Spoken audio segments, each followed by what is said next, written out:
Nia, j'ai 21 ans et je suis la sœur de... Moi c'est Sana, j'ai 19 ans et je suis la sœur de... Je pensais que tout se passait bien à l'école, vu que c'est une filière qui m'intéressait beaucoup.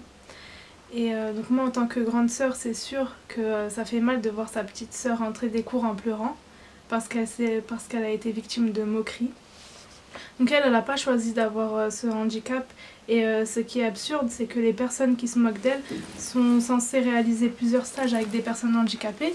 Donc moi je me demande comment ces personnes-là vont réagir devant tant de personnes handicapées.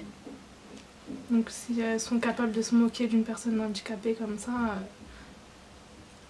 faut qu'elles prennent conscience que ça peut faire très mal et que ça peut avoir beaucoup de répercussions.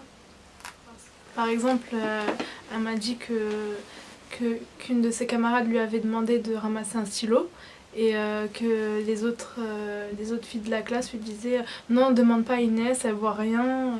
Donc ça, je comprends que ça puisse faire mal. Faut y remédier, faut pas hésiter à en parler. Je suis l'autre sœur de... Donc j'ai été vraiment choquée de l'attitude de ses camarades de classe.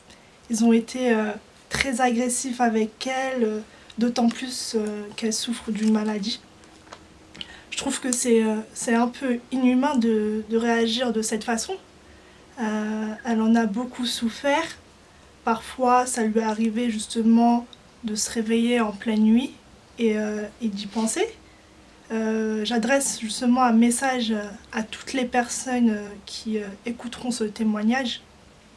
S'il vous plaît, réagissez de la meilleure des manières.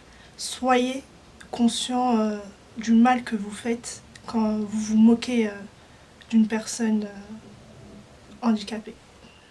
Quand on a appris ce qui s'est passé au lycée, on a voulu aller en parler avec le CPE. Et elle n'a pas voulu car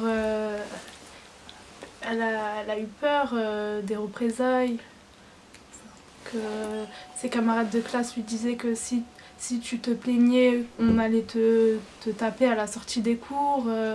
Donc c'est quelque chose d'absurde. Il ne faut pas attendre que l'harcèlement arrive. Il faut en parler, je pense, dès le début de l'année. Afin que les élèves sachent justement qu'il y a une personne qui est pas comme eux quoi, au sein de la classe. Quoi. On a remarqué justement qu'elle a plus de mal, en fait, justement, elle a plus de facilité à s'exprimer avec nous et à s'exprimer avec sa famille. Parce que justement, avant, elle était un petit peu plus renfermée sur elle-même. Et donc du coup, là, elle parle normal de ce qui lui arrive au lycée. Elle aurait dû en parler dès le début. Certes, c'est une erreur qu'elle a faite, mais elle s'est bien rattrapée sur le coup. Donc elle n'a pas attendu la fin de l'année pour en parler. Et du coup, voilà, on essaye de régler ce problème petit à petit. Cette situation nous a permis de nous rapprocher d'elle. Et ça nous a permis justement de pouvoir lui donner des conseils à chaque fois s'il y a quelque chose qui va mal ou quoi que ce soit. Cette situation l'a perturbée dans ses notes et dans sa vie dans la classe. Enfin, parce que justement, parfois, elle me disait justement qu'elle voulait participer et elle avait du mal justement à lever la main par peur des réactions de ses camarades. Elle avait peur justement qu'ils rigolent sur elle ou quoi que ce soit. Actuellement, elle est plus sereine, plus zen. Elle n'a pas du mal à nous parler. Elle se livre plus facilement à nous. D'après ce qu'elle me dit, je pense que ça a diminué. Mais elle reçoit des critiques légères de temps en temps. Mais ça a diminué par rapport au début d'année. Je conseille aux familles qui ont des enfants handicapés de conseiller leurs enfants et d'aller justement en parler aux professionnels des écoles, leur en parler justement aux professeurs afin que les professeurs justement puissent puissent en parler aux élèves. Leur dire que, voilà, que le handicap, c'est une maladie qui est un peu difficile et ça permet aussi aux élèves de se mettre à la place de la personne qui subit cette maladie.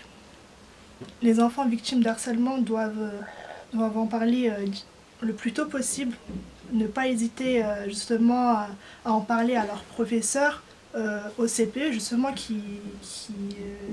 c'est son rôle justement de régler, de s'occuper de ce genre d'affaires. Ne pas hésiter à en parler autour de soi, que ce soit les amis ou la famille.